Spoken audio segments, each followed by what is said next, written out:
SMT Nation, we back. Nation, AT&T just dropped the Q4 earnings for their 2023 fourth quarter. And I will tell you that looking at pre-market, there was a little bit of negativity. The stock seems to be trading down slightly by a couple of percent. I don't do financial advice, obviously. It's not what we do here on the channel, but to kind of show you whatever the market is responding to, it is negative. But let's see if we can figure out why, because we have been seeing strong quarters from AT&T. Anyways, I'll be sure to link the investors relations page for AT&T for you. You guys can find that in the description box. Ways to support the SMT to show your appreciation for all the content here on the channel. You can support us. Ways to do that in the description as well. And of course, you can always like and share this video. All right. It says here, based on the headline, AT&T delivers strong 2023 results, cash from operations, free cash flow driven by 5G and fiber growth. All right. So we know what AT&T is about here. Those are the key elements of their business. According to their disclosures here, solid fourth quarter results, strong free cash flows to close out a strong year. All right, so it says fourth quarter free cash flow at $6.4 billion. They nailed it.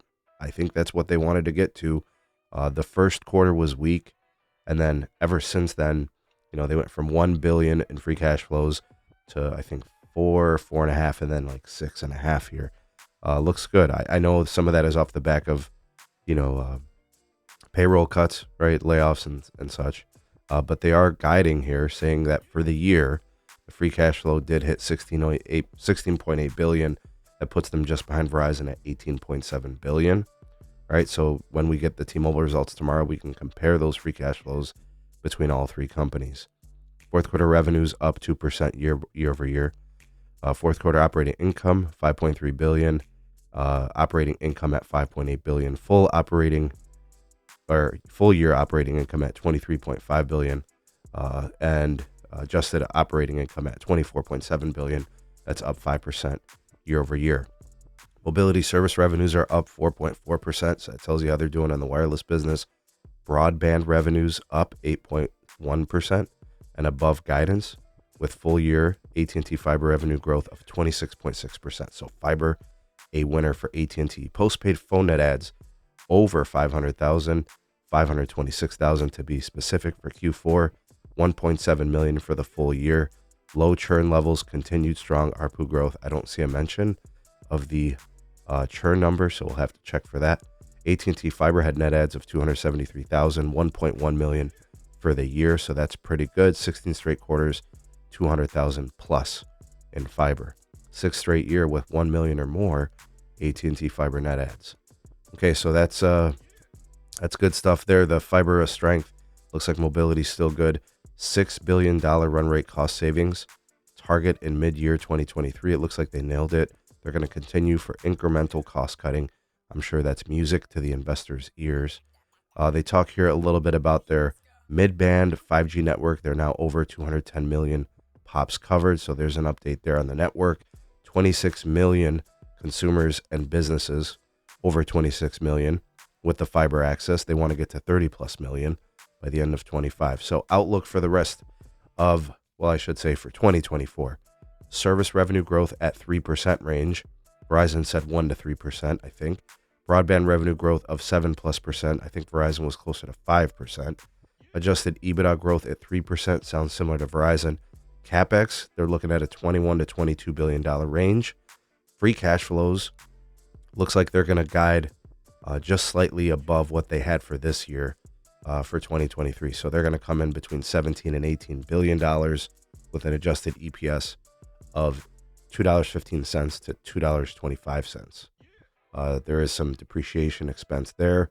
They're talking about the ORAN investment. They're looking at some of those types of things. DirecTV, they've got to pay down some of that debt, obviously, and those media, mishaps. But things are looking pretty good there. If there's any specific things here, looking forward to the AST Space Mobile launch, Internet Air. They're saying that they're growing that business. Is there anything else we should know here? I think that's it. We covered everything. We obviously didn't get all the details. I have to do that in a video later. But I think what we'll do is we'll go through some of the additional financials, some of the revenue stuff, the operating expenses, some of these things at a later time. We'll do that tonight probably, or in a later video. Some other things that we probably want to know. The total wireless net adds, right? We just talked about those. They did show some prepaid phone net losses, 132,000. Okay, so that's interesting. That's Cricket. I wonder what happened there. All right, postpaid churn. Oh, okay, so they still look to be possibly industry best. Verizon came in at 0.88. Postpaid phone churn for AT&T 0.84. Okay, so let's see where T-Mobile ends up tomorrow. Prepaid churn still under 3% with Cricket. That's interesting. So I don't know why their prepaid had losses. I wonder in what business segment. Maybe it's the prepaid proper from AT&T. Postpaid phone ARPU, $56.23. That's up 1.4% year over year. I'm not seeing the issues here. Why the market is trading down actually so far. FirstNet connections, they're now over 5.5 million. All right, so we still see substantial growth there. Business wireline. Oh, this could be the issue. Business wireline revenues are down 10% year over year. That sounds like a problem. This sounds a lot like what Verizon is experiencing here.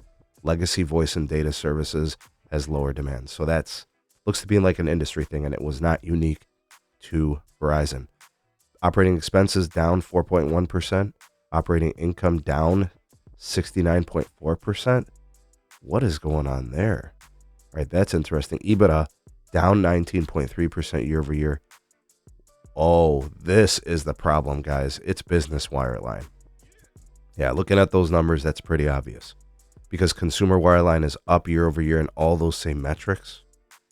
All right, so, and then the Latin American piece, which we usually don't cover, maybe a little bit more tonight. Okay, so I think we found what we were looking for. Consumer looks great. Fiber looks great. The business side looks weak. Surprised that it's trading down that much because of business. But tell me what you guys think of these numbers. There's some good there at AT&T. Very consistent. Stuff seems to be working. Sound off in the comment section below. You're the voice of the people of the SMT Nation. Let your voice be heard.